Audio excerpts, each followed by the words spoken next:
Martin Luther King said, an injustice to one is an injustice to all. And that applies now to all species. Liberation is total. It's for all beings, or it's for none at all. Our fates are interconnected, and what we do to the animals, we do to ourselves. When we kill animals by the billions and eat them, we die of unnecessary diseases that we acquire through consuming animal fat. When we destroy their habitat, we destroy the environment for ourselves. When we're violent to animals, we bring that violence into our own culture, into our own communities, into our own families. We poison our own psyches and our own souls.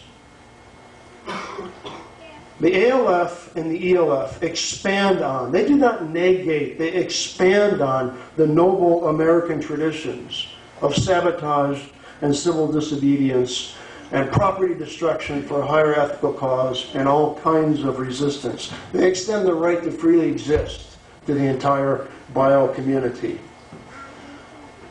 One of the hottest political battles today, no doubt, is over the politics of nature. And we are quickly finding that we are in the middle of a new civil war in this country. A new civil war. On the one side, you have people who will do anything and everything to rape this planet for their own selfish interests and for their own profit. And on the other side, you find an increasingly militant community of activists who will resist this genocide, this omnicide, tooth and nail. And so we are beginning to divide as a nation over the politics of nature. And we are forming a guerrilla war against our oppressors. We can't fight them tank to tank, gun to gun. We have to go underground. They do not know how to fight and win a guerrilla war. The U.S. imperialist state got its ass kicked in Vietnam. It's getting its ass kicked right now in Iraq. And it's going to get its ass kicked again by the underground resistance movements for animal and earth liberation.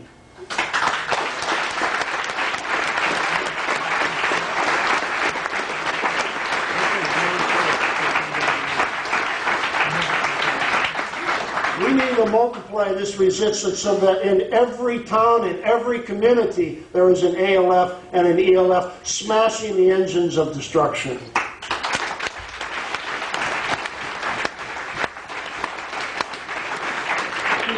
In 1973, the ALF emerged in England. They emerged, as you likely know, out of the Hunt Saboteurs movement. And when the Hunt Sabs were getting their asses kicked by the hunters and the state was doing nothing about it, when they realized that their tactics were not as effective as they hoped, they decided they'd go underground. They decided they were going to have to do something more radical to stop these hunts. So they started destroying the equipment of the hunters, and they sabotaged boats of sealers. And they started to engage in property destruction, and they started to engage in arson. And they escalated their attacks to vivisection industries, Ronnie Lee, and a few others who named themselves first the Band of Mercy and then renamed themselves the Animal Liberation Front. And they had a twofold purpose. One was liberating animals, the other one was sabotage of the property of oppressors, of those who were exploiting animals.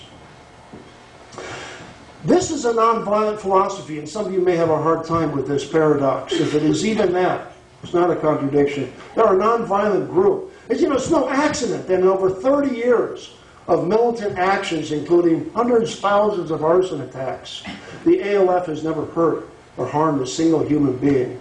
They ought not to be criticized for their radicalism. They ought to be commended for their restraint.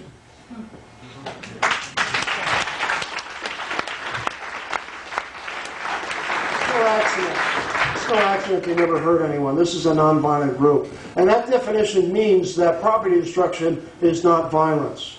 If you want to define property destruction as violence, somehow you're going to have to put a brain and central nervous system within a thing. Because it is not a sentient being. It cannot feel violence. So we can get into the semantics of that. That's a whole separate question. But I do not consider it violence. Some people in the movement do.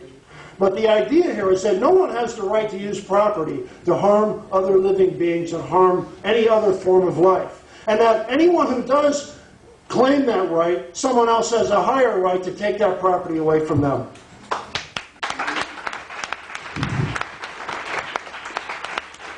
So if a sealer is using a club with a spike on the end, a metal spike, to bash in a baby seal's skull.